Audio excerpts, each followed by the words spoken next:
on the agenda? Where does it say we can do it? It tells you to, if you want to do that, you need to email the clerk. Yeah. Town of New Paltz. Well, it says can attend the meeting via Zoom or email the clerk. Doesn't say you must email the clerk. If you would like to, wishing to provide public comment, can attend. Can attend the Oh, meeting via Zoom, but there's no link. Oh, I read that as emailing the clerk. Wasn't there the Zoom bombing that meant we decided that we had to have previous Yes. prior? Well, If we you wanted to never speak. enforced that people had to do that, but we have No. had pretty strict, we recognize the person, and let them in. So are you able to? So the live stream is available, right? Well, people can't comment through live No. stream. Okay, So the only and way- then, I mean, does it matter Yes, that so this what laptop we're is saying not is- projecting to this you want to give public comment. TV? Like the HDMI cable is plugged in, but it's not connecting to the TV? I don't know, maybe people have done that.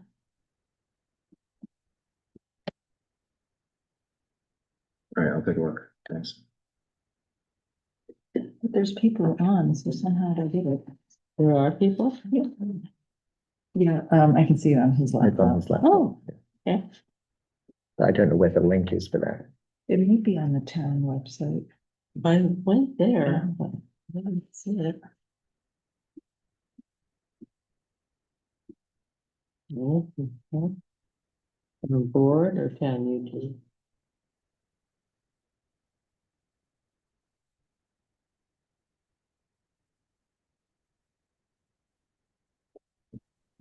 So Connie, can you hear me? We can hear you.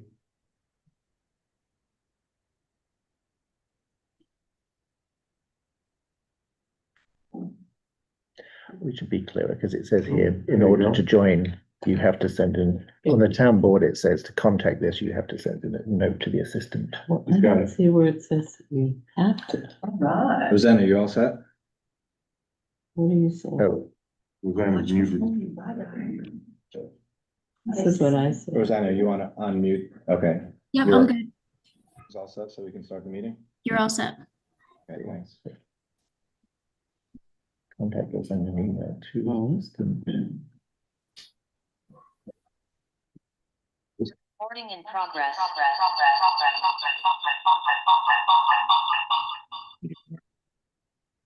Was that the owl or? At the owl.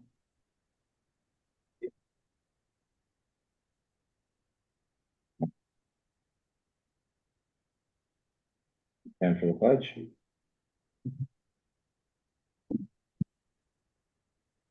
I pledge allegiance to the flag of the United States of America and to the republic for which it stands, one nation, under God, indivisible, with liberty and justice for all.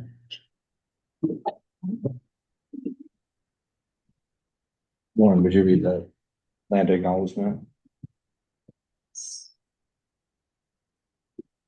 The town of New Paltz humbly acknowledges that we are on the traditional lands of the Munsee, Esopus, and Lenape people. The Indian Removal Act of 1830 forced the people to relocate to inhospitable territory far from the bountiful valley and mountains we inhabit today. The town further acknowledges that much of the physical structure of our town and village was built by enslaved Africans who labored as the property of their owners until 1827 on this very land. We acknowledge the contributions, resilience, and accomplishments of the BIPOC community who have overcome historic injustice to inform our past and inspire our future.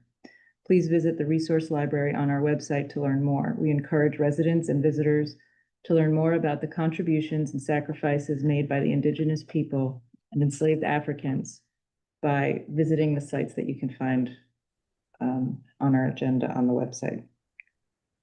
Is someone interested in reading the announcements for me? I can. Sure.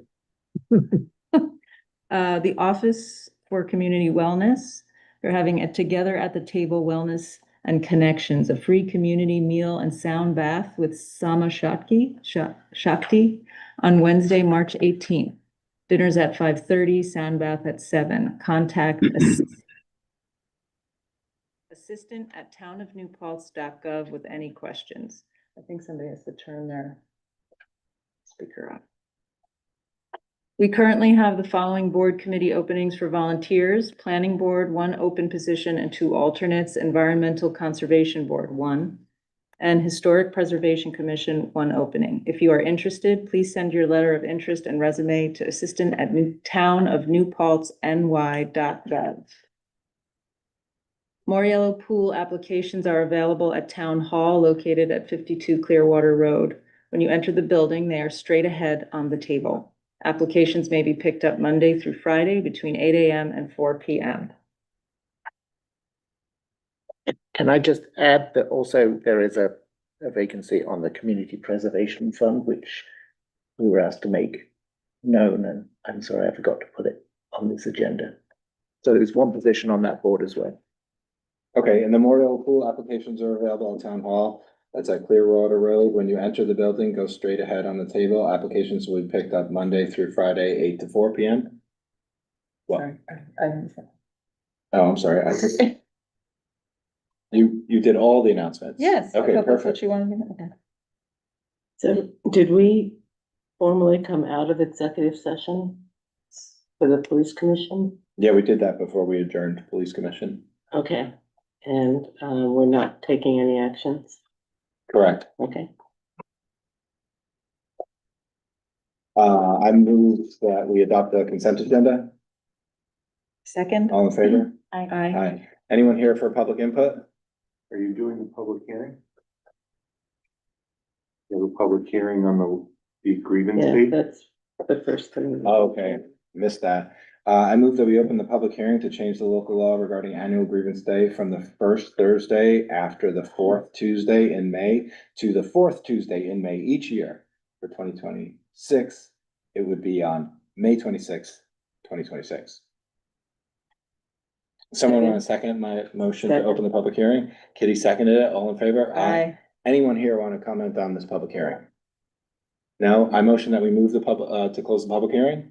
Second? All in favor? Aye. Aye.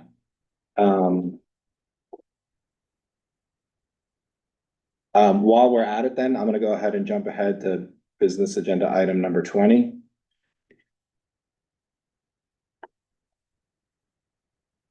So there are no amendments to this agenda, because I had requested, We're still in the public hearing. I thought. phase. I'm just doing this to, complete this part of the topic that we're on. Okay, I move that we authorize to approve the change per the public hearing that we just had.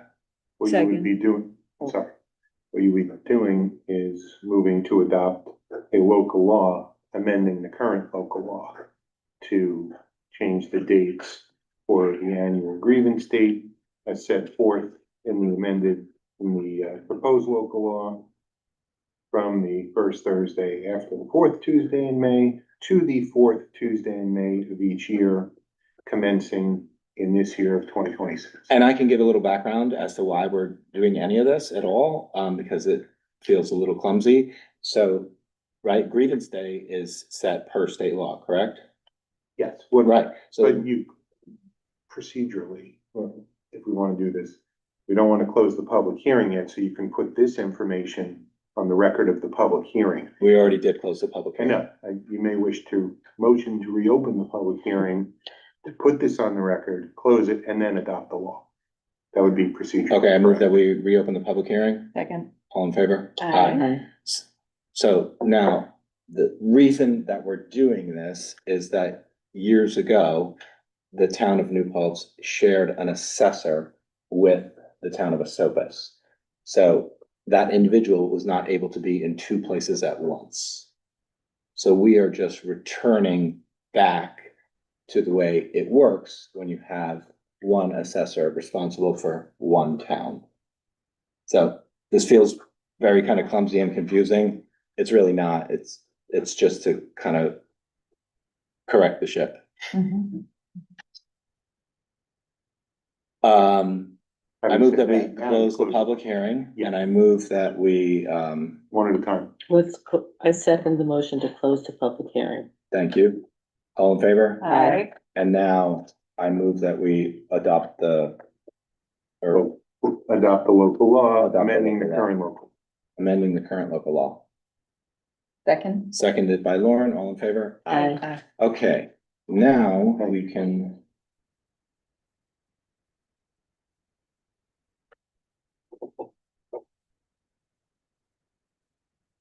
So I'll just, just for the sake of it, anyone here for a public comment on any other topic? No? Okay. Now, Wait. Okay, so do people think that you could only speak about this grievance day thing? Now the public comment is open for anything. Okay, no comments. Anybody online?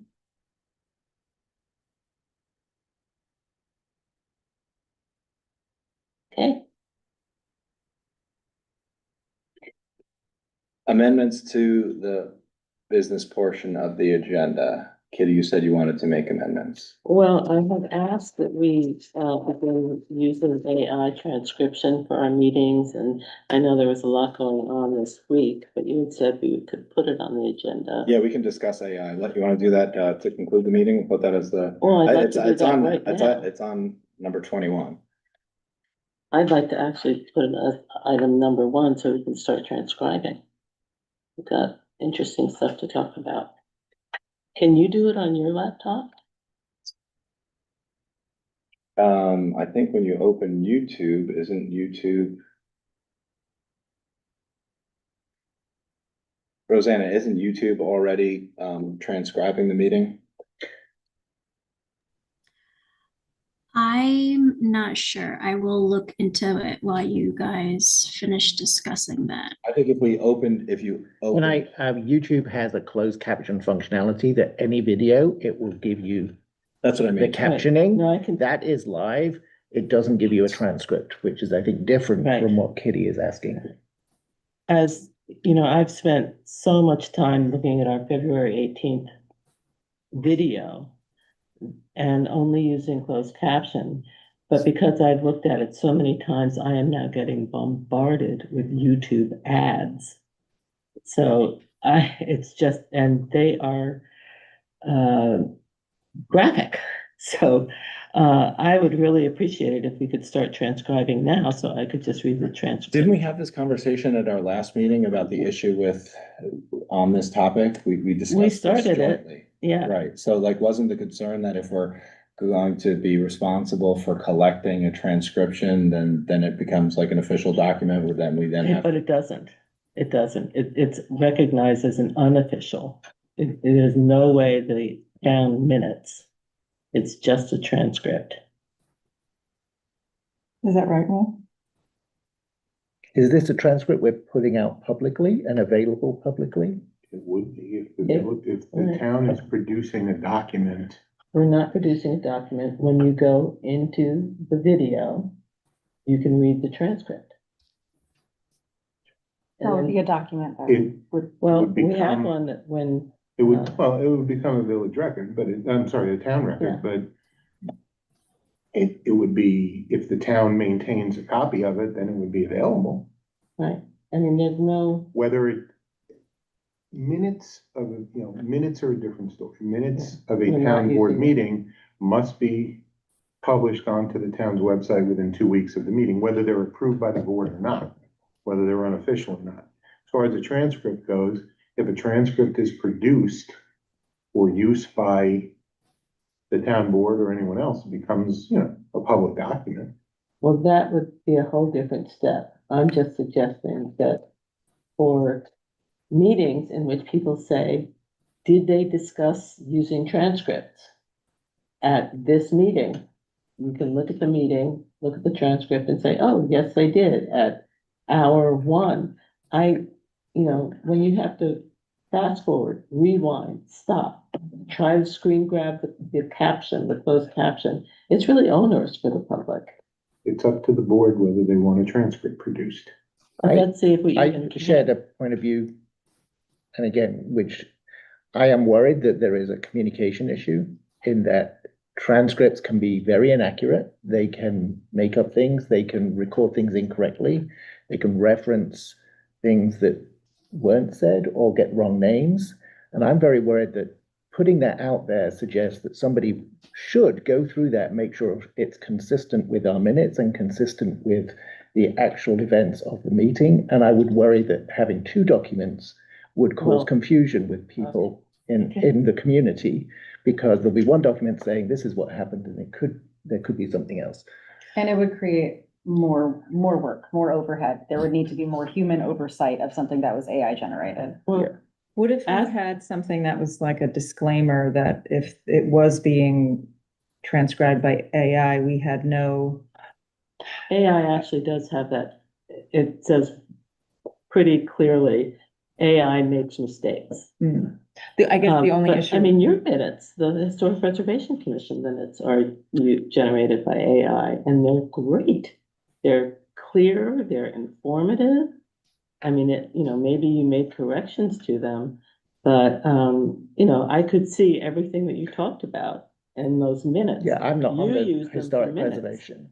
So Pardon? John does that as the chair Well, of I'm this. just Yeah. saying that it's one of the commissions you're on, and you No, actually I'm use just the liaison. transcription Yes, yeah. for, well, that's a whole other issue about whether a non-elected official can be a town liaison. We can talk about that another time.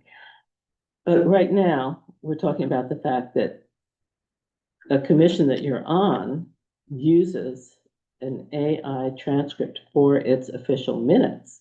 I'm not proposing that. I'm just saying, let's have it available. Is there anything else out there that transcribes word for word and it's not AI, so that there's not an issue of, Well, we'd have to hire no, I mean, Stenographer. sometimes there's like a program that will, I tried, I mean, particularly with the February 18th meeting, which had so much going on. I opened it up and I said, can I transcribe this now? And I can't. It has to be done at the table. Did you want to share something? with us? Yeah, so like. Here, come to the table so we can pick up your recording. I was just gonna say, like, with YouTube transcripts, a lot of the times it's from the like company itself, it creates its own transcript. So normally a lot of the times when we're like live streaming or filming, it can be, it's all kind of up to the audio, not really AI. So if YouTube can't pick up the audio, then it won't create a transcript at all. but it could. It could YouTube if you approve certain things, or also if you have like a different audio system where it can hear clearer, then YouTube will automatically create a transcript that's not by AI, just by YouTube. Okay, that's what I was wondering. Thank you. And just to clarify, the historic preservation, that's a Zoom only meeting, and it's the conference software that does the AI, and that's because it's a Zoom meeting. It's not a meeting like here. So what method are we using to record this meeting? Zoom or YouTube? The meeting is Zoom, the live stream is on YouTube, and the closed captioning is on the live stream. So, So the but when I. gathering together of people is on Zoom. Right, It gets fed into YouTube's live Right. stream, which puts it out publicly. And then that live stream is closed captioned right. by I YouTube. Yeah. thank you for explaining that to me. I think I have explained that I know that. But that's the problem, is that when you're watching a 4-hour meeting and you're trying to capture a conversation, you have to fast forward, you have to rewind. And if there were a transcript, you could say, oh, that's when they talked about using AI transcription. So I don't know if it's even possible at this table. I don't know if Tim could enable it just by clicking a button, but I'd like to try it for tonight.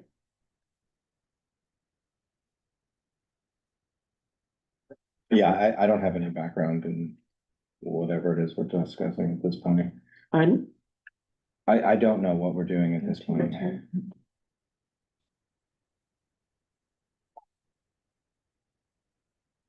As I understand it, there are a couple of different ways you can do it. One is we have something separate here that is an AI-driven tool that would listen for what it hears and transcribe it. I'm curious, Craig, can you turn on transcription from home? No. Oh, we can't even hear you. Okay. All right. If you want, I'll look into Right, what. you need to turn off your mute button so you can talk. You're on mute. There we go. I think I have it off now. Thank you. Do you want me to look into options? I can find some options and bring them to the next meeting. I'm happy just to do that. disappointed we can't do it tonight, but I'm sure there's just a button we can push, but I think. But I think that there's larger issues that need to be resolved before we. Well, Push let's the button. hear them now, so Second. that we don't go into I another think you can. discussion. What your concerns are. Oh, I mean, the concerns that were just raised. I'm always nervous about just pushing buttons. Yeah. Okay, Well, I encourage everybody to look at the Historic Preservation Commission meetings. And I think you'll get a taste of what an AI transcription looks like.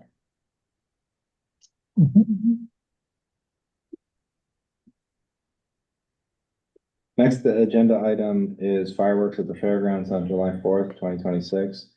So, I'm sorry, did you do the consent agenda? yes. So $60,000 was raised by various private sponsors. And then we have an anticipated staffing cost of approximately $15,000 to $20,000 for police.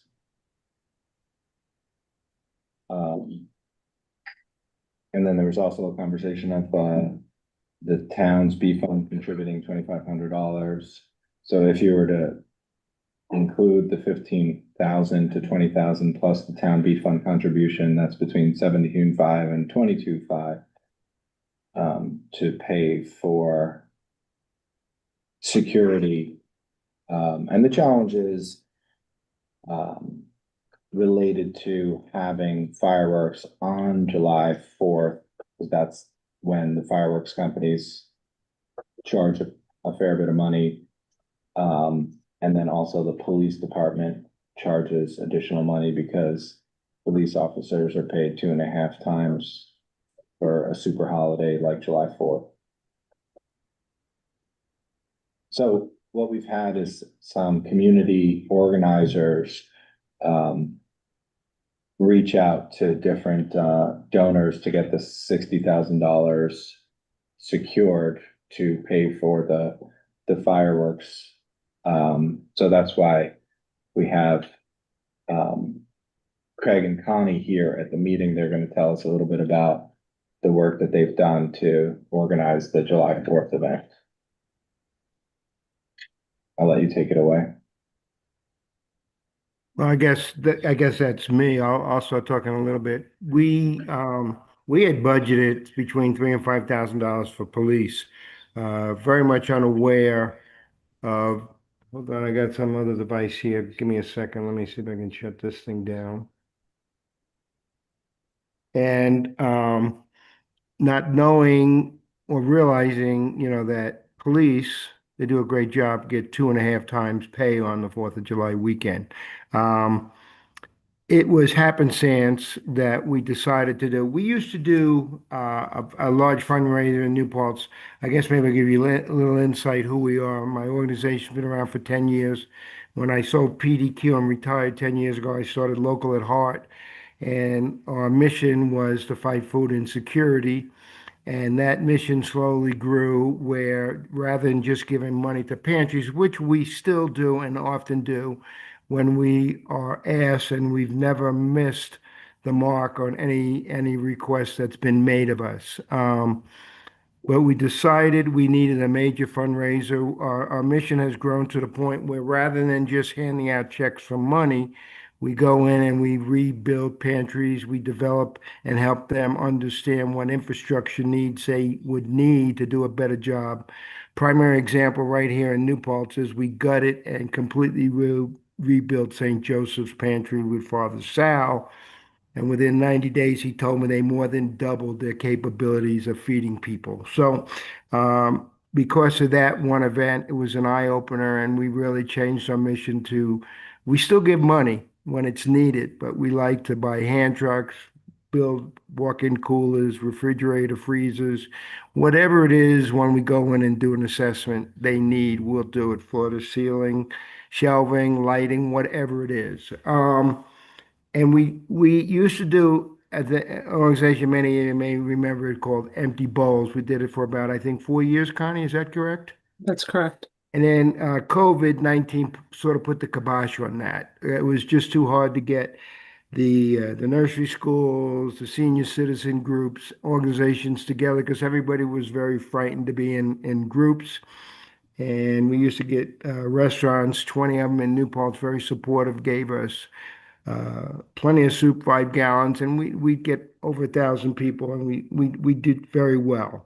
And I'll mention at this point, we are a not-for-profit, and there's 4 primary members, and then we have a lot of volunteers that work with us. For example, Jim Tinger with the Youth Center and men's groups and so forth and so on. We're a small board. Nobody makes any money. 100% of our profits and proceeds go back into the community to help food insecurity. So we have been brainstorming the last couple of years to look for another major fundraiser, and I apologize, but I think the history is a little bit important. So last couple of years we did a bunch of bingo things at the VFW and Elks Club, and Connie Harkin, who is here with us tonight, had the idea of let's do the 4th of July. Well, I used to do the fireworks. I was one of the executive directors with Joyce Minor at the Chamber of Commerce. And for, I think, 8 to 10 years, I would fundraise for the fireworks. And she thought it was a great idea. And I jumped right on. I said, let's do it. In hindsight, we never thought about it other than like, oh my God, 4th of July is a Saturday. How perfect. We're celebrating our 10-year anniversary. It's 250 years of America. There's no way it could not be done on the 4th of July. We didn't even think about the cost with the police department. As I said, we budgeted somewhere between 3,500 and 5,000, which at another time and place might have been adequate. I don't really know. So we are on target for raising our $60,000. And I do have a budget if you want to go over it. And we're gonna make that target. I've got a lot of letters out to a lot of the very prominent people in our community that I know. I've been a resident of this community since 1972. Everybody kind of knows me, hopefully in a good way. And I'm very confident that we're going to hit our 60,000 mark. But we were not prepared for what the budget is going to be for the police department. So that's why we're here. I've had a couple meetings with Tim over the last year as we developed this program. And I mean, this is more than just fireworks. We have skydivers coming in. We have a ride-in from Harley Davidson Motorcycle. We have an antique car show. We have Kingston Kids, which I think most people are familiar with. The village and town both have offered that we can use your bouncy house, and we will. I've been talking to Campers Barn about having some RVs there, talking to the Boy Scouts, cooking hot dogs, hamburgers, talking to the Girl Scouts, doing a flag ceremony. We're talking to, Connie, who is it with the VA that we're talking to? So the Tilson Rosendale Post has offered to do the color guard ceremonies, and I believe that's going to be with the Boy and Girl Scouts that are there. We're trying to keep it very affordable as a family day or for anybody who wants to come out. You know, Craig and I have spent a lot of time last summer going to various food festivals, and quite honestly, it got to be very expensive, right? We're about food insecurity and feeding people, so we want to make this affordable for those who attend. So we're trying to have everything paid for by supporting businesses, and we're doing an awesome job getting that support. But as Craig mentioned, we had no idea that the police department, when we met with them back in November, there was no conversation about double time and a half for security, and we definitely want security there. So that's where we are today. Yeah, and so, we have a lot of things planned. Well, obviously the standard food trucks, a lot of community vendors and booths selling their products, whether it be solar panels, skylights on your house. We're opening up to get a lot of business people. So there's a lot of things for the kids to do, and we're going to have a lot of things for the adults to do. We're not only just doing a show at 9 o'clock at night, we're opening our gates at 5 o'clock. And so it's basically a half day event. And the thought, and it sounds stupid, but you've all heard it, go big or go home. And we decided, if we're bringing the fireworks back, they've been almost non-existent for close to a decade. That the fool that I am, I called the people who do the Macy's Day Parade, and they laughed at me. They said, unless you have $250,000, we can't really help you. But they said, look, write this down. They gave me a name of an individual and make sure I tell them that they sent me. And we've got probably the number two guy in this country. He does Washington Monument. He does West Point. He does an amazing job. I'm paying for him. His portion alone is $30,000, but like he says, insurance companies are trying to put him out of business, so his liability insurance is off the chart. And I get that, but the fact that I was able to drop a name and we had some good conversation, and he's a quasi-local guy. He's from Troy, New York. He's very excited about this. He's promised me he's gonna do a show like nobody has seen in the Hudson Valley. Only because who recommended me to him and vice versa. And I feel very confident, I'm not going to go into a lot of details, but it's going to be an amazing show. Um, and more than just that, it's $5 to get in, kids are free. We're trying to get like ice cream, hot dogs, mac and cheese. I don't want somebody to have to spend like going to a ball game in the city. You gotta take a mortgage on your house to go. I want this to be an affordable family event. We've got just about everybody in this community very involved. People feel real good about it. I feel real good about it. And and I'm hoping to make budget with you guys helping with the police department, which came as a little bit of a surprise. But if we go over our fundraising budget, obviously I would help Tim. We'll figure that out. But we had a budget, and we hope to make money on the admission and the food vendors and all the other things. And 100% of any profits we have, we're going to rebuild pantries. We're going to feed people. We're going to put it back into the community. I mean, you look at Rib Fest, now it's being done by a company in Vermont. Quail Hollow, the brothers are great. I know them personally, but the money leaves our community. It doesn't do anything for what we need to be done around this town. I've said it 1,000 times, hunger is an invisible epidemic in our community. And I think most of you people know what's going on, down at the river. And, it's difficult. It's heartbreaking. I've been doing this for 10 years. I will talk another hour. But I lost most of my hour with you guys trying to figure out what the hell we're doing. Quickly. And I'm digitally challenged, so I get it. But I will shut up and let you ask questions if you have. Yeah, Craig and Connie, thanks for doing all this organizing work. And you pointed out how we've been talking about, what would be customary in terms of a local government contribution. And I felt that would, be a reasonable ask to do the $2,500. And, so that's what we've kind of penciled in without officially, getting an approval from the town board.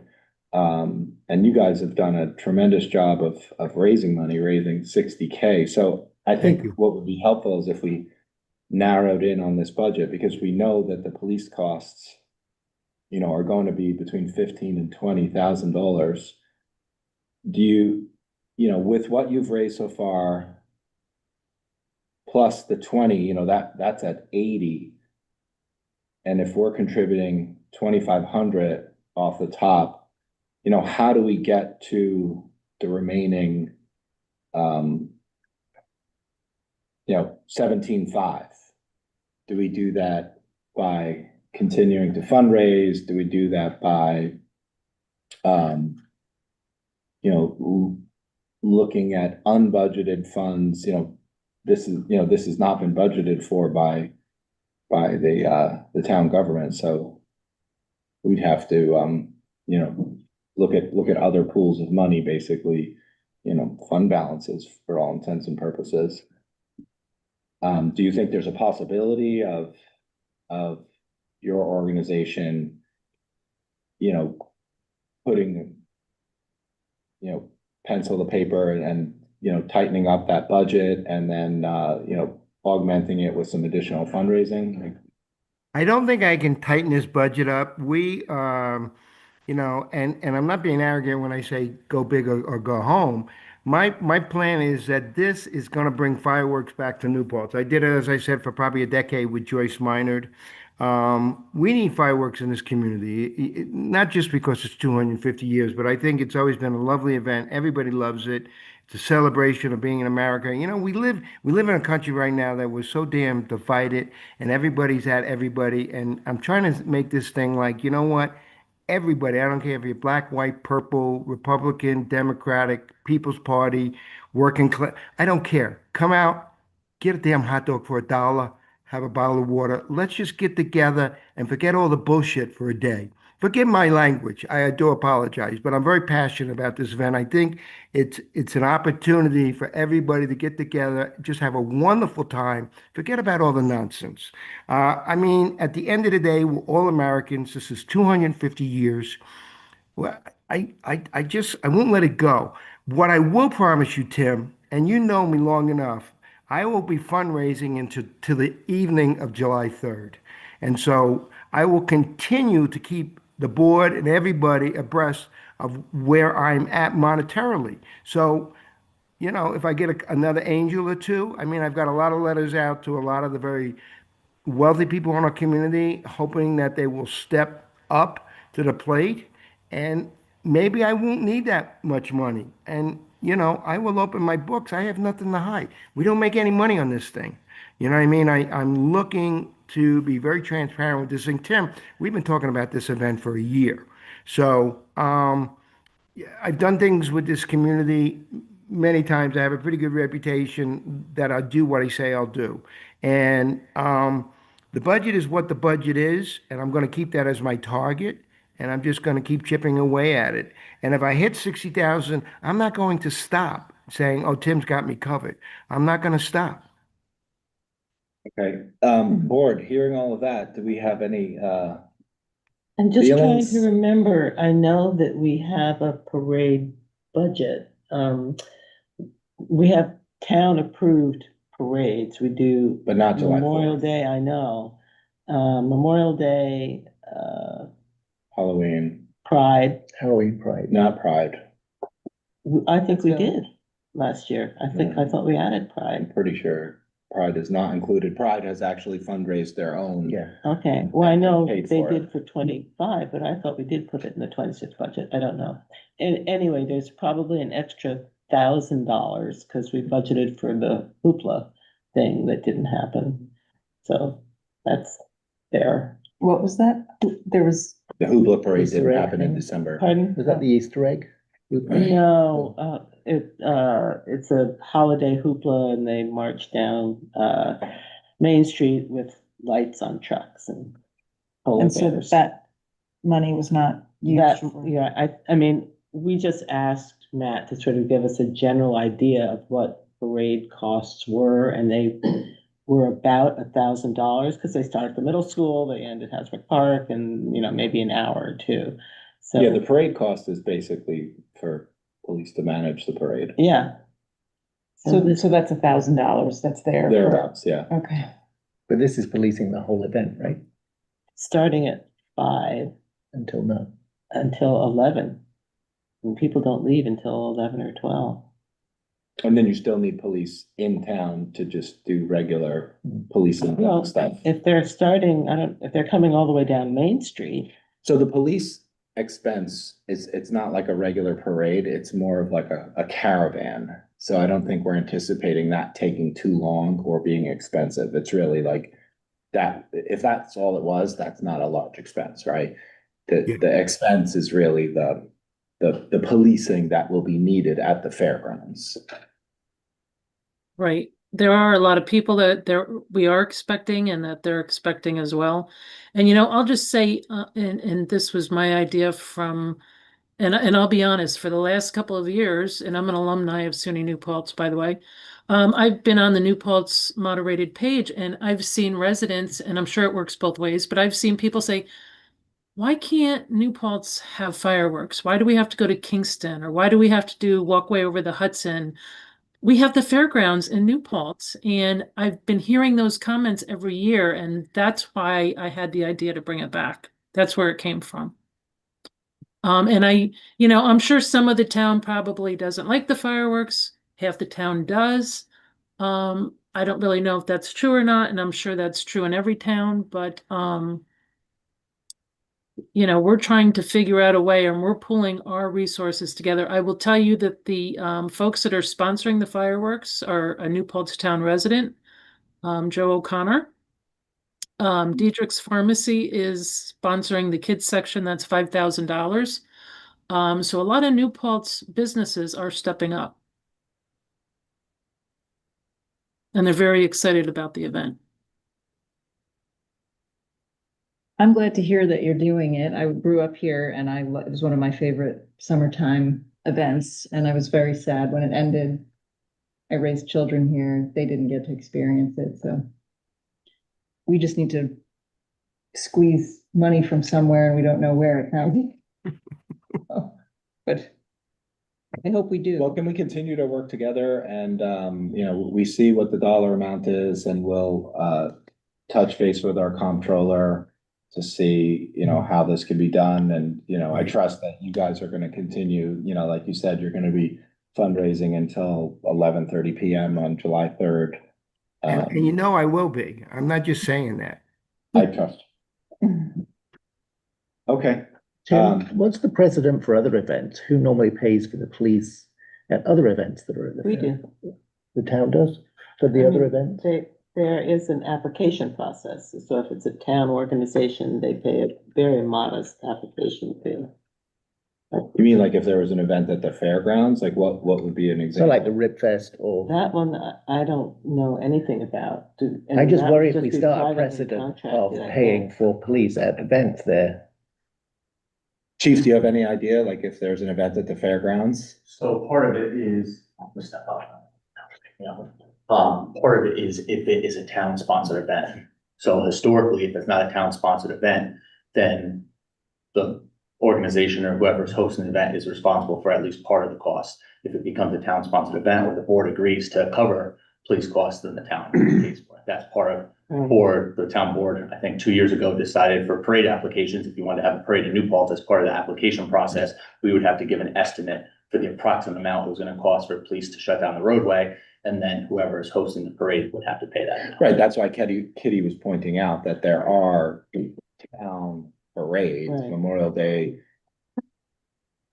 Memorial Day, I thought Pride was in, but we'll see. And then Halloween, Wasn't there Veterans Easter? Day, and It might have been the Wasn't there base, an Easter parade? I don't no. think so. We No. sponsor I think like the Palm youth Sunday, program. Palm We sponsor Sunday. the Easter egg hunt.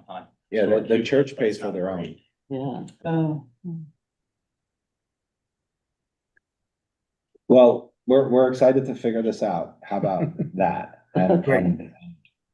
All right. we'll continue to work on it. Will, what do you think? Yeah, I mean, it's permissible for a town to budget monies for patriotic observation, patriotic events like 4th of July, Memorial Day, Veterans Day.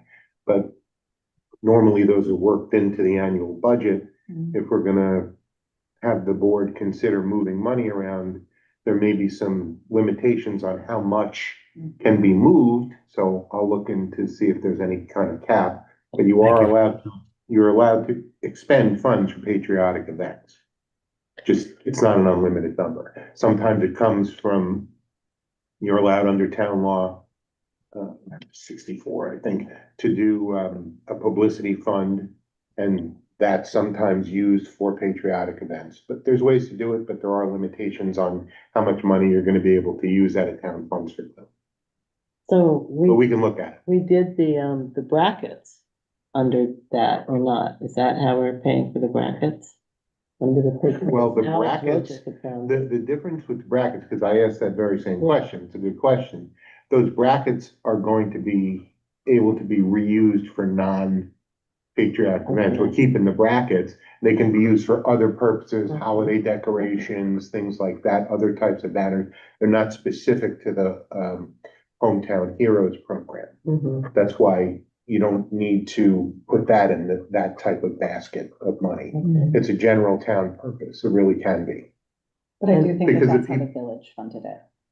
The village did, I think the village also, I think the village, their contribution did come from the patriotic events fund, right. but that was the village. Well, Didn't do they have- have do any of us actually have that fund, or is it just a legal mechanism that you can say this is coming from the, It depends what's I been don't think any- budgeted, depends Yeah. what's been budgeted at during the budget cycle. But in yeah, this case, you could buy the brackets. The folks they were buying their banners for their loved one right. and using the municipal brackets, which can be reused. You know what I'm And saying? then we've also allocated money for a Revolutionary 250. Yeah. Is that, That's so, a patriotic celebration. Right. You can allocate money for that. so we should probably start thinking for the 27 budget to create a patriotic line.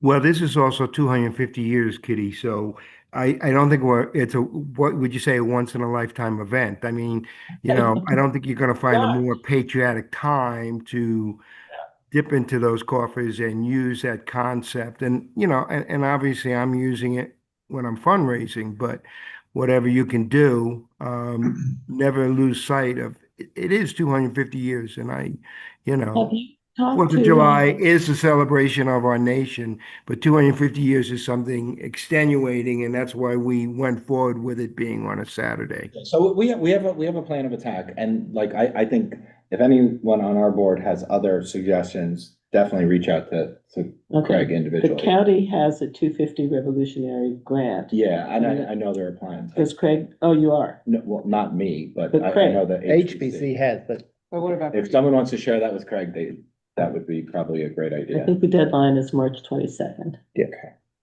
Kitty, you have all my contact information, so reach out to me. I will. Okay, Zeb, you wanted to give us a very quick presentation about Nordic skiing? Sure thing. You guys have the,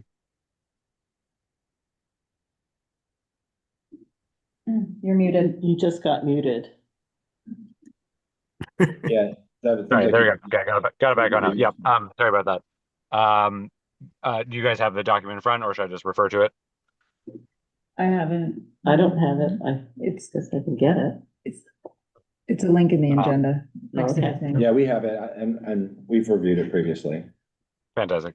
Yeah, no, but the basic proposal is just, in whatever way is necessary, permit a grooming plan, that would not interfere with the roadways or with, other spring sports activities. I'm sure you guys would want to see a specific circuit. I would be curious to know what kinds of additional requirements you would have, whether it be, how you would want to have volunteers handle it, and if you had any budgetary concerns. So I think the proposal itself is fairly simple, and I'm mostly just interested in what you guys would need from me. Deb, can I just clarify something?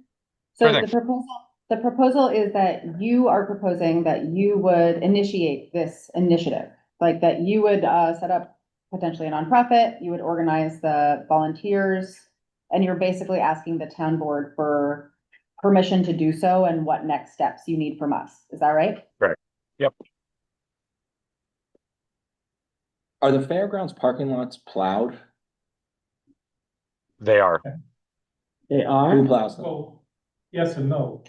Yeah, I would assume it's in the winter time, this? Yeah. Yeah. Okay, so we usually don't plow it because the park's not open in the winter. As long as we can get up there, I've been plowing it, or B&G crew have been plowing it, so they get to the dog park. We don't normally keep it open because it is kind of a gravelly their road, but I mean, it's not out of the question to have that done. And Zev, you also are providing the grooming at River to Ridge? I'm sorry, your question was, am I providing it? Yes. No, I am not. Oh, okay. I thought someone explained to me that you were involved in its grooming.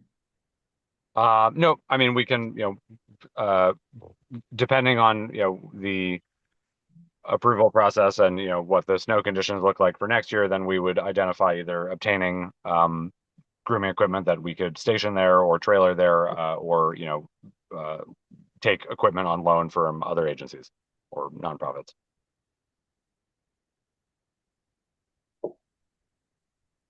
Okay, You probably just need a rider from our insurance company if someone's gonna be on property with a non-town vehicle. To make sure that's done. And then, we just have to monitor, as long as there's snow and enough of it. Whoever the trail or what he's gonna do, that when we start losing the snow, that we don't rip up the fields. Other than that, I mean, I don't think it's a big deal. but your diagram includes basically using the perimeter of the property. You're not really traversing fields, correct? I think traversing fields is feasible in the design if it's acceptable with you. I mean, you can have several different circuits if you'd like to keep it to the perimeter. I can, we can provide a couple of proposals accordingly. Either way, we just don't wanna rut it up, even we mow that, it's a huge thing to mow when it's in. good Yeah, shape. but I don't think anyone skis. Once there's no snow, they stop skiing. No, I'm sure there is, I can't see anything being done. Yeah, fully understood on the landscape preservation part. Yeah. So Zev, I thought this was such a good idea. I put you in touch with Lisa Berger at Ulster County. Are we able to partner with them on this? I provide them some dates. She has, indicated she wants to meet with Rob, but no action yet. So I will continue to follow up with her.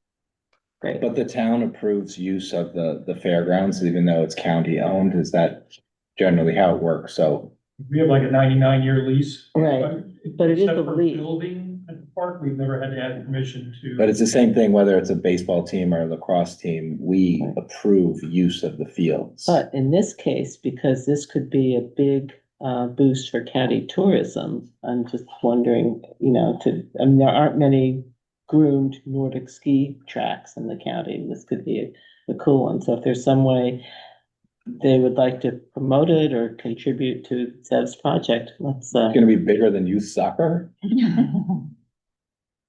for a certain age, yes. But the point is that we don't need to partner with them. We can go forward with this plan. And if they want to jump on board because it's the biggest thing since youth soccer, then they can, but we don't have to hold it up for them. I don't think I was suggesting that we hold it up. Okay, Zev, it seems pretty straightforward in that, what we can do is, probably model, use during the winter time when there's snow, the same way that we would allow like the rec soccer league to use the fields when there is not snow. And I'd reach out to Marshall and Sterling just to see what kind of criteria. Yeah, We does would that do make sense, everyone. Will? Do you think we're 100%. approaching it? Yeah. As long as, if we're talking about volunteers doing activity for the town under the town supervision, that's generally covered. But if we're talking about going in there with grooming equipment and all of those wonderful things, we definitely need to check it out with the insurance company. No, it'd be like rec soccer, which is run by volunteers. Right, but if they're taking machinery on there to do work on the physical plant of the property, then we just need to make sure that our insurance is appropriate. Aware that. And if they require something else. We have criteria for, there's age limits for people that run equipment. Mm. You don't want a 16-year-old or 12-year-old on a snowmobile grooming a trail and driving over some poor person 80 trying to scoot down a road and ski. So Okay. Okay, we can circle back with you, Zev, but any other questions for us or any things that you think we should be aware of? No, I think that's it. I mean, I'm hearing that you will, check on the insurance rider requirements and I think, would you draft something, something similar to the soccer agreement, or would you need me to prepare anything on that regard? What I heard was that you wanted something documented. So I'm just trying to understand if that is true, and if so, what? Yeah, I would imagine that we would provide the first draft and we'll share it with you. Yeah, I'll put something together once we get a little further down the road. And Understood. just, Thank you. and plowing of that is secondary. So when the roads are clear, the intersections are safe, that's when we go around and play with the parks. That's an added, so, Yeah. travel first, parks second. Okay. All right, we're gonna move on. I'm gonna move that we go into attorney-client session, which is different than executive session. Someone want to second my motion? Second. All in favor? Aye. Wait. What? Wait. Attorney, Attorney-client session, it's different than executive session with who? with Victoria. Where? It's on the agenda over Zoom. She Where? emailed us saying she would be either on the Not on phone the or agenda. Zoom. Or was it in the email? No, just says annexation discussion, No, but Victoria emailed. but it's not on the agenda. Doesn't need to be. You can go into attorney-client whenever you want. Absolutely does not need to be on an agenda. But the public has been looking at this agenda for Hey, Victoria, 48 you hours. ready for us? Okay, great. We'll I'm getting everyone into the. So we go into. Yeah, you're gonna go, I'm not going to.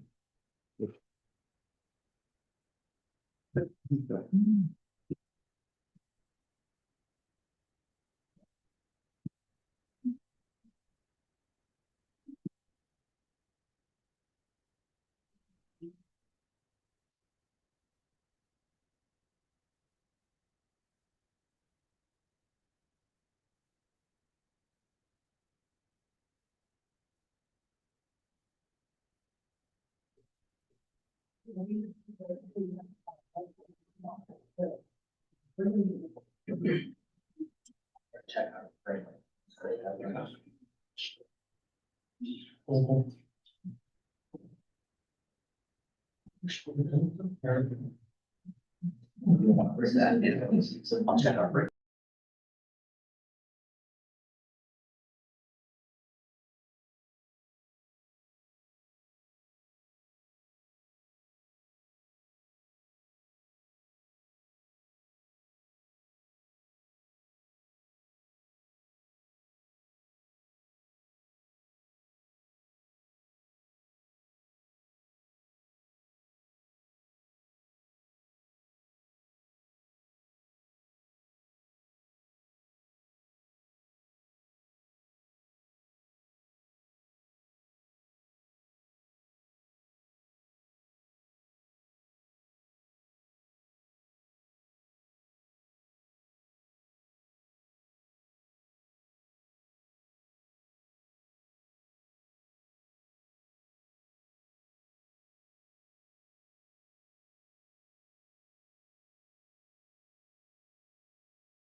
Isa Hughes.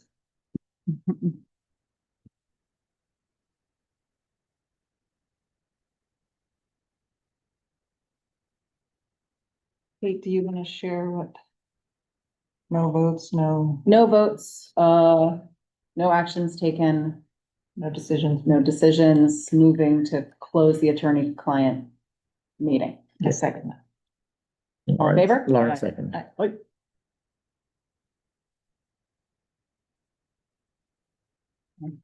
Next item, Memorial Pool SNAP benefit discussion. Oh. I suggest we just, Let's table it.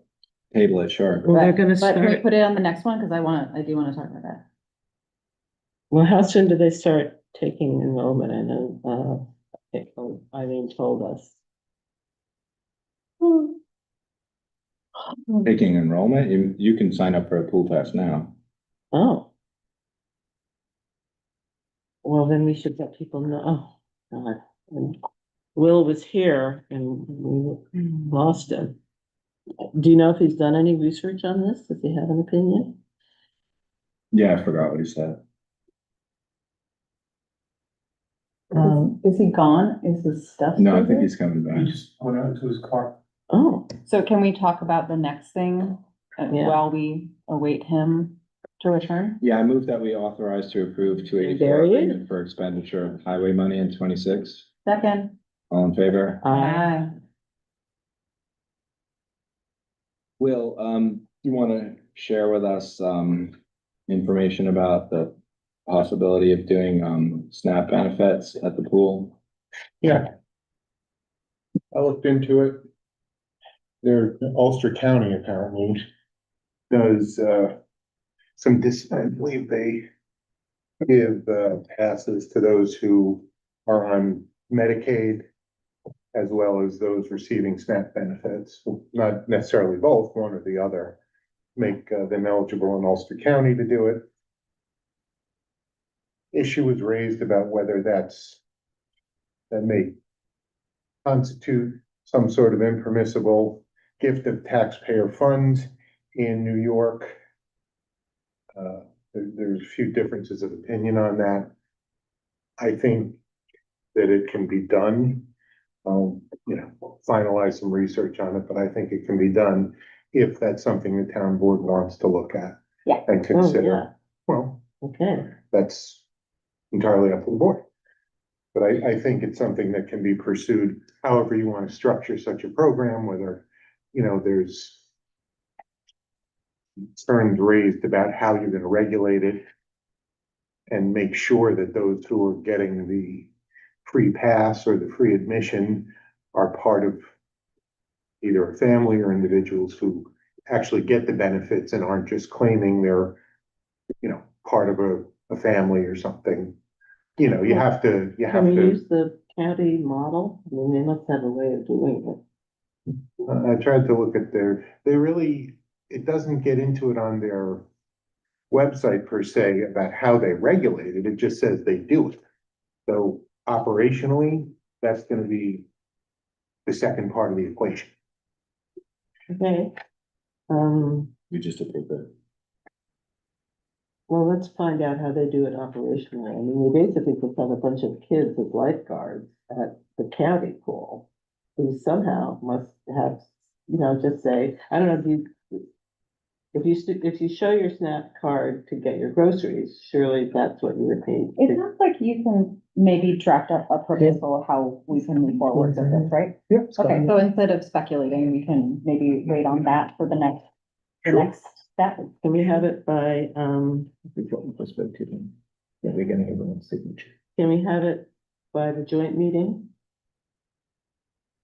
10 days from now. Would you like a pen? We'll try. It'll probably be definitely the next board meeting, but I'll try for the,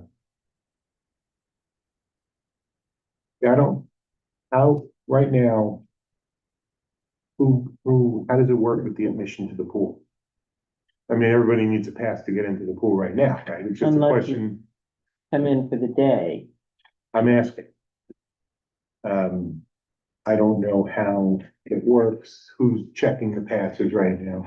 The person, pool employee is sitting at the front, they check in their system, they have a laptop, they check their system to make sure that you have a pass. So once you buy the pass, when you buy the pass, you provide proof of residency, so it could just be folded in the pass. Well, if someone actually, if there's a database of names of those who are, have a pass or are eligible for a pass, that can be one way to do it. So. All right, so I'll see what I can write up for the joint meeting. Okay, so the next item is, Is this on the department head reports for Moriello? Are we talking about Moriello Pool under the department head reports? I don't think so. Okay. So it's here, Okay, SNAP benefit discussion, number 4. sorry. Continue. Okay, so the next item is about, the police department signing a new 5-year lease with Spectrum in the amount of $1,000 for 60 months. I mean, I'm a big proponent of using Planet Network that's supposed to be providing fiber to all of our municipal buildings for free. So Chief, you said that you had some concerns about, making sure that the company was as dependable as Spectrum. Correct. I spoke with Dan from MCS Tech, and he had some familiarity with the company and expressed some concerns regarding security, how fast their response time would be if internet does go out, because obviously a lot of our programs, records management system, things like that are internet based. So if we lose internet, we kind of need it to be back up ASAP. I reached out for the contact you gave me, and I still haven't heard anything back, which isn't necessarily a good sign in that. I mean, we could probably call him right now, but I just had his email. I emailed him just saying, hey, we're looking to possibly switch to you as from the police department. I have some concerns. I'd like to set up the meeting with you. I haven't heard anything back. And this is $10,000 over, or no, it's $1,000 for 60 months. Okay. But it's a 5, yeah, okay. It's a 5-year lease. So what do you want to do? Do we want to approve it or research more and save $1,000? Is there a deadline that we need to approve it by? Like, when does that lease start? I don't have the exact date offhand. Our current lease I know is running out soon. A month, 2 months? Maybe the end of this month. If we don't take action on it tonight, maybe it could be on the agenda again at the joint meeting. Sure. But I'll look and see when the current agreement expires. Yeah, maybe we can do a call with Dan and the Planet Network guys and yourself and myself. Absolutely. Okay, the next item is request authorization to modify the 25 adopted budget for cost overruns as follows in item 7. And I would include item 8 and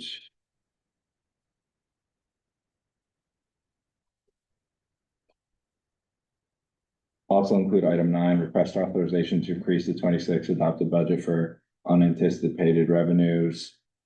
And item 10, request authorization to modify the 26 adopted budget for New Paltz's 250th celebration. Someone want to second my motion for Second. 7, 8, 9, 10. Second, all in favor? Aye. I move that we accept the resignation of Officer Jeremy Olivier effective Feb 13, 26.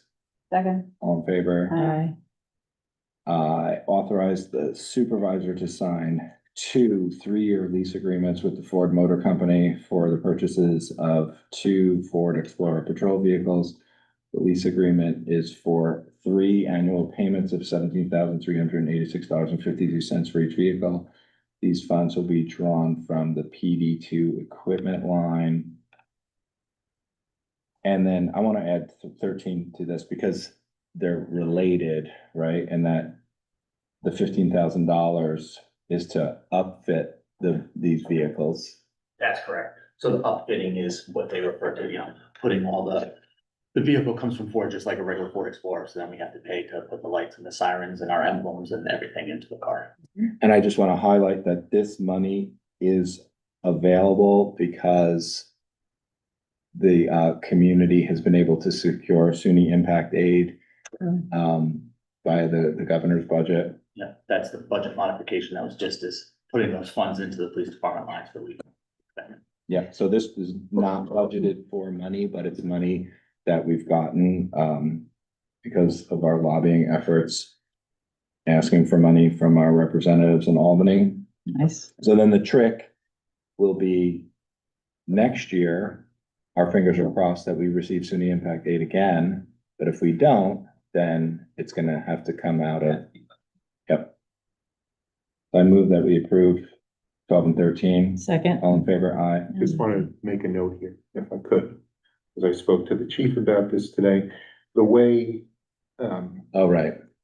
they call them lease agreements, but they're actually at the end of the 3-year period for these two vehicles, they become village property for $1. So in terms of procurement under New York State guidelines, it's not what's known as a true lease.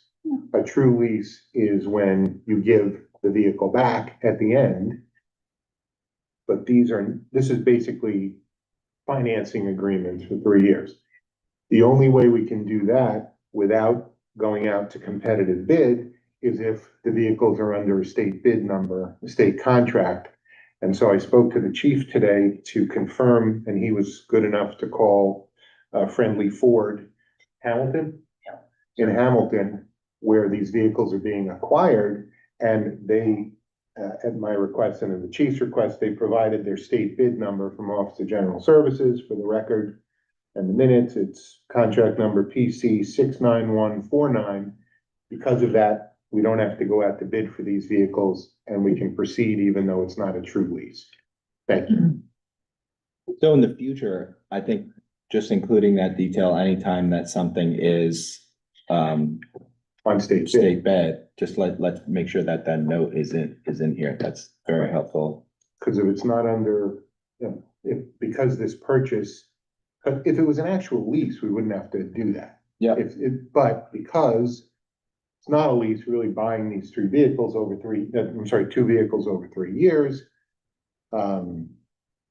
If it wasn't under a state bid, because the price of these things exceed $20,000, that's the threshold for competitive bidding. You don't have a state bid number, you don't have a Sourcewell contract or some other publicly bid contract, you would have to go out and we'd have to do an RFP. This way, we don't have to. If you have that state bid number. I'm sorry, state contract number. Thank you. I move that we support Senate Bill 9250 to authorize Janae Blackburn to take the civil service exam to become a full-time police officer for the town of New Paltz. She is currently a part-time police officer for the town. Second. All in favor? Aye. Someone want to do 15 because I'm recusing myself. Request from Supervisor Rogers to, reimburse Village of New Paltz, $1,555.62 for Supervisor's January 2026 health insurance premium. Second. I'm sorry, what did I you said second. all in favor? Aye. Aye. Next item, authorization to approve the proposal for sewer district 6 with Delaware Engineering in the amount of $290,500. Second. Any discussion? I just have one or two changes I'd like to make with Delaware in the fine print section, which is microscopic, but there's a few things in here I can talk to Delaware tomorrow about, and I'm sure they're not gonna have a problem. Great. Right, and this is the project that we got some DEC funding, and then most recently we got a member item from Representative Pat Ryan, which is very great, and we should be super thankful that he went to bat for us to secure that money, because Sewer District 6 has been a problem for New Paltz since Chris Marks was.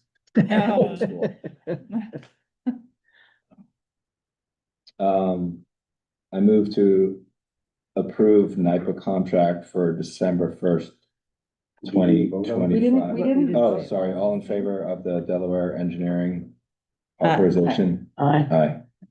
17, authorization to approve NIPA contract from December of 25 through November of 26 for option 3, the 100% green power product at a fixed rate of 10.927 cents per kilowatt hour instead of the originally approved 10.741 cents per kilowatt hour. I think it's 0.10927. Yeah, but I said it in cents, not dollars. Oh, I'm sorry, okay. Second. All in favor? Aye. So we have the department head reports for information. Do you guys want to walk through any liaison reports that you think are exciting to Well, highlight? I just had a question about the Moriello pool, but there's nobody here to really answer it, but,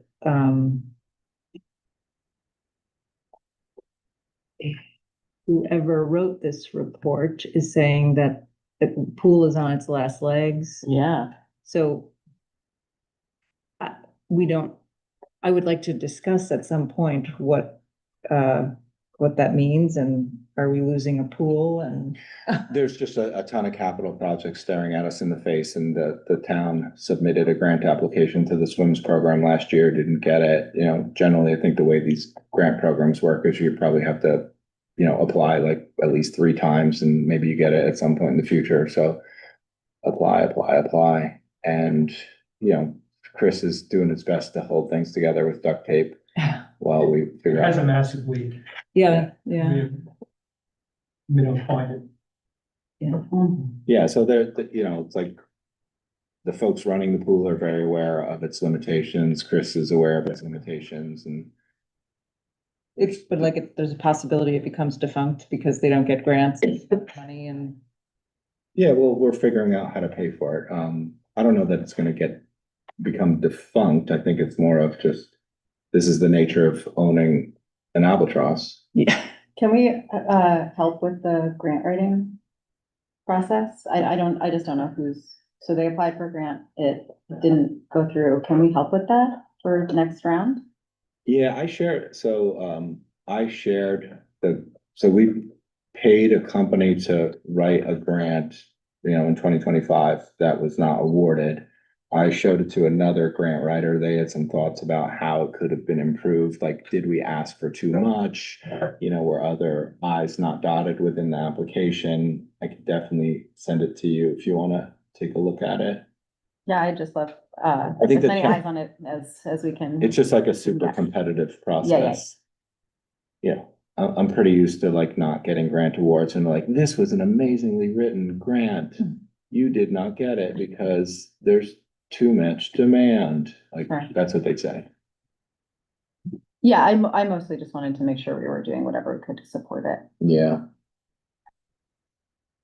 No, but there's no question, there's real challenges facing the pool. So liaison reports, does anyone wanna jump in and highlight something, or we can circle back at a different time? We can talk about this. I just want to bring it up that at the planning board meeting, the cluster subdivision law was brought up. And they believe that it's written in such a way that it doesn't work for smaller projects, threshold's too low, smaller projects must go through the procedure. It's expensive, and they discover that a cluster won't work for them. I did observe this when I was on the planning board. Yeah. So, and I felt really awful for the applicants that were And having as, to do 2 different. but also as ENCB, we've had the same issue, which Oh. was we've been recommending clusters for the environmental protection. And it has not been able, we are going through a process at the moment of reviewing alternative options to work out how we solve the cluster development. Okay, Right. so I don't know, they thought, Will, that maybe to discuss waiver language, they would have to talk to an attorney. So I don't know how to get that ball rolling, and the ENCB wants to work on cluster language as well. Well, if they wanna either have a meeting or Zoom or give me a recommendation memo, I can start making proposed changes to the law. You know, Okay. However the folks want to approach it, just let me know. Okay, And you know, I can do the drafting, or we can, you know, throw around some ideas, then I can do the draft, whatever. okay. So Great. just so you know, one of the biggest things is finding the third-party land trust to Yes. oversee and manage that any areas that are preserved. And anyway, we have we're talking to all of there's really only one, which is the Walker Valley Land Trust. That is the only local one that couldn't do it. So we've got calls out to them and calls to DEC and other places to find out what other options are there for us as a town. I think that there is an option to get rid of the cluster development division, but I would be against that because there are certain parts of our town where we have You could have sort of open space. where you might want open space, like the area which we didn't put as a protected area, but it's called the Northern Woods. Mhm. In those areas, a cluster might be a good solution from an environmental perspective. So taking it totally out wouldn't be something the ENCB would be comfortable with. Yeah, I But wouldn't either. perhaps having alternatives to a third-party trust or finding out whether HOAs are an option, whether there's other organizations who could do it. So would make sense for William or someone from the ENCB to also be part of that Sure, discussion. Okay, absolutely. so I'll get in touch with. I'm the chair of the ENCB, so Oh. I'll do it. Great. Whatever changes are gonna be proposed, we should get them all done at once with everybody's Yeah. input. So that makes it easier for me to do a draft law, then we can make edits to it once we have when I have enough information to do a first draft, then I can circulate it. And we can talk about it. And the third-party land trust stewardship thing is always a problem. How does that physically start to come together though with like the planning board? They have an attorney also. I don't know if she would. And usually the way these things happen is, when other places that I represent, I'll get a memo from a planning board attorney for any advisor for one of the other committees who are dealing with these types of situations. They'll say a recurring problem is happening. This is what we have going on. We want to make a change to it so it's easier for applicants, or we want to get rid of a law altogether. And once I have that type of memo, the town board will look at it and say, yeah, we want you to start writing a draft to address these concerns. And here's how we want you to approach it. And then I'll say, okay, you want me to do this? You want me to do that? We want you to do this and that. Whatever. And that's sort of the genesis of how we do amendments to the zoning code or any other law. Chief and I were talking outside, we may want to make some tweaks to the towing law and make it more palatable for town residents. So, that's how these things get started, and then the board looks at it, gives me some direction, and then we get it to a point where it looks decent, and we schedule a public hearing. Okay, so first step, you get some memos. Memos, emails, I don't care what form they're in. Okay. Somebody says, hey, Will, we need to do this. Okay. This is what we're looking to do. What's next? And then I can. And Lauren, could we find out exactly what the issue is? Because I'm aware of that from an ENCB. There may be other issues. I know they are making people do these multiple designs and then it's not practicable. But I think we've got a chance to find some land trusts that are willing to help us on that. And that might improve it. Anyway, I'll liaise with you on it. Okay. And the planning board. Just let me know. Thank you. That was it for me. Yeah, nothing for me. Okay, I think that's all we have. I move to adjourn and someone. Executive session. Yes. And we need your guidance on. Okay. Kind of Quick question for you. I know you signed the 284. Is that in the consent agenda or do you have to? No, it's in the There's business a separate agenda. motion for that. I didn't hear anyone on that. It was item number Number 5. five. All right. What's the purpose of executive session? The purpose of executive session. Okay, so it's under 105F of the Public Officers Law. To discuss the employment history of a particular employee. Is there a motion?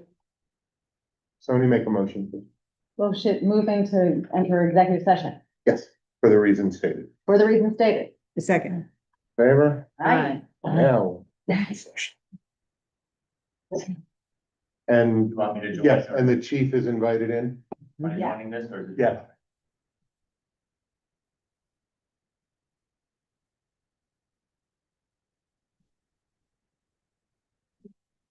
Hey, Grizzly. You didn't want to see if I'm still batting 1,000, Chris?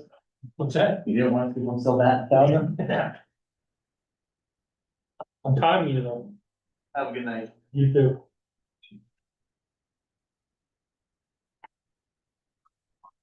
We're gonna start it.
Thank you.